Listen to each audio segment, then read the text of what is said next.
ಒಬ್ಬ ಸಾಮರ್ಥ್ಯ ಪರೀಕ್ಷಾ ತಜ್ಞನೊಬ್ಬ ಫೋರ್ಡ್ ಮೋಟಾರ್ ಕಂಪ್ನಿಯಲ್ಲಿ ಹೆನ್ರಿ ಫೋರ್ಡರಿಗೆ ಹೀಗೆಂದು ವರದಿ ನೀಡ್ತಾನೆ. ಸರ್, ಪರಿಸ್ಥಿತಿಯು ಬಹಳ ಚೆನ್ನಾಗಿದೆ, ಆದರೆ ನಾನು ಕೆಳಗಿರೋ ಹಾಲ್ನಲ್ಲಿ ಹೋದಾಗ್ಲೆಲ್ಲ ಅಲ್ಲಿರೋ ವ್ಯಕ್ತಿಯ ಸುಮ್ಮನೆ ಡೆಸ್ಕಿನ ಮೇಲೆ ತನ್ನ ಕಾಲ್ಗಳನ್ನ ಇಟ್ಕೊಂಡು ಆರಾಮಾಗಿ ಕುಳಿತಿರೋದನ್ನು ನೋಡ್ತೇನೆ. ಅವನು ನಿಮ್ಮ ಹಣವನ್ನು ವ್ಯರ್ಥ ಮಾಡ್ತಿದ್ದಾನೆ.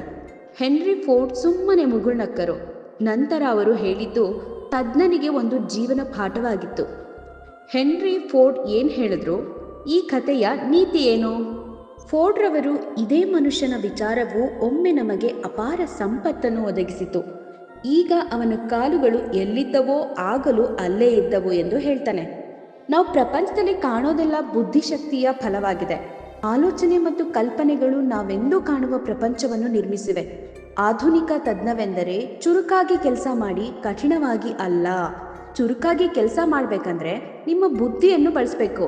ಬಹಳ ಕಡಿಮೆ ಜನರು ಯೋಚಿಸ್ತಾರೆ, ಯೋಚಿಸುವವರು ಮಾತ್ರ ಫಲವನ್ನು ನೀಡ್ತಾರೆ. ಹೀಗೆ ಅಂತ ಉತ್ತರಿಸ್ತಾನೆ. ಇದೇ ರೀತಿಯ ಸಾಕಷ್ಟು ಕಥೆಗಳನ್ನು ನಿಮ್ಮ ಮನಸ್ಸಿಗೆ ಮುಟ್ಟಿಸಬೇಕು ಅನ್ನೋದೇ ನನ್ನ ಉದ್ದೇಶ.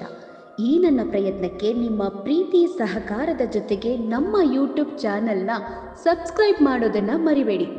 ಸಿ ಯು, ಮತ್ತೆ ನಾಳೆ ಸಿಗೋಣ.